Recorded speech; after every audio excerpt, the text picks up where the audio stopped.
임차인이 월세를 미납해요. 임차인이 계속 월세를 안 내고 있는데 어떻게 해야 할까요? 주택은 2개월치, 상가는 3개월치 월세를 연체해야 계약 해지 및 명도 소송이 가능합니다. 조문을 볼까요? 몇 개월간 월세 미납이 쟁점이 아니고 몇 개월치 월세를 미납했는지가 관건입니다. 주택임대차보호법 제6조 계약의 갱신. 임대인 임대차 기간이 끝나기 6개월 전부터 2개월 전까지의 기간에 임차인에게 갱신 거절의 통지를 하지 아니하거나 계약 조건을 변경하지 아니하면, 갱신하지 아니한다는 뜻의 통지를 하지 아니한 경우에는 그 기간이 끝난 때에 전 임대차와 동일한 조건으로 다시 임대차한 것으로 본다. 임차인 임대차 기간이 끝나기 2개월 전까지 통지하지 아니한 경우에도 또한 같다. 개정 2020 6 9 제1항의 경우 임대차의 존속기간은 2년으로 본다.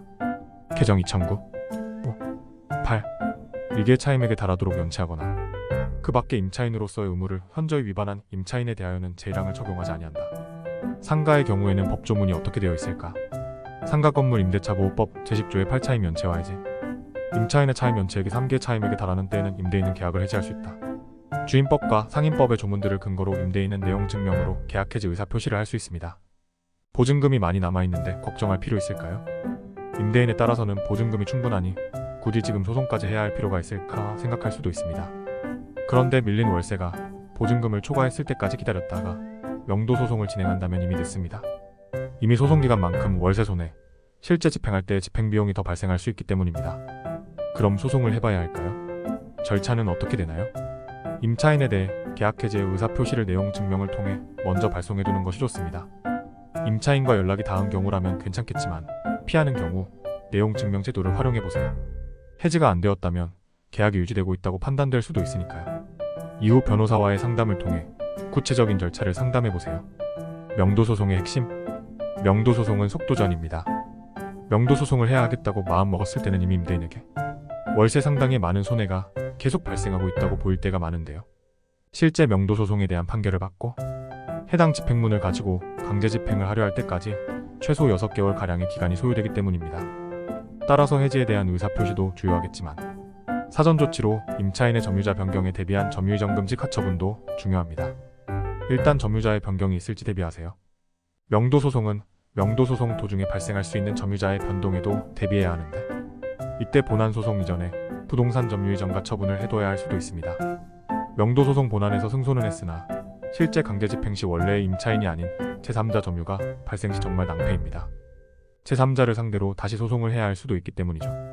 가처분 이후 명도소송했다면 다른 제3자의 점유가 있다 하더라도 변경된 점유자를 상대로 승계 집행문만 받는다면 바로 강제 집행 가능하여 훨씬 안전합니다. 그럼 명도소송을 하려면 비용이 얼마나 들까? 해당 임차인과의 소재기전이나 소송 도중 화해 조정의 가능성도 있으므로 소송의 난이도나 소송기간의 장단에 따라 달라질 수 있을 것입니다.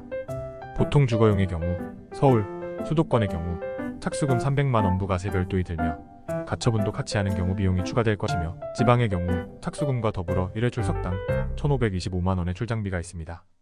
그리고 인지대 및 집행관 여비 등의 실비가 추가로 들 것입니다. 상가용 등 규모가 있는 경우 선임료 비용이 500만 원부터입니다. 경우에 따라 성공보수가 붙을 수 있습니다. 노블 정창래 대표 변호사는 사법연수원 36기로 2억 50만 2006년 연수원을 수료한 이후 약 17년간 부동산 및 각 민사소송에서의 다양한 분야에서의 송무 경험은 물론이고 관련하여 발생할 수 있는 주거침입 등 형사사건에서도 전문 분야 등록이 되어 있는 베테랑 변호사입니다. 소송에서 판결로 이겼다면 이후 절차는 어떻게 되나요? 해당 판결문에 집행문을 붙여야 강제 집행이 가능합니다. 소송 진행한 관할법원에 집행문을 신청하고 발급 이후 집행관 사무실에 직접 방문하여 집행신청서를 작성하여 접수해야 합니다.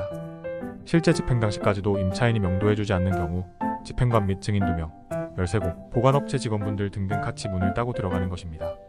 노블 정창래 변호사와 채팅 및 전화상담을 통해 고민을 해결하세요. 댓글 공지를 참조하세요.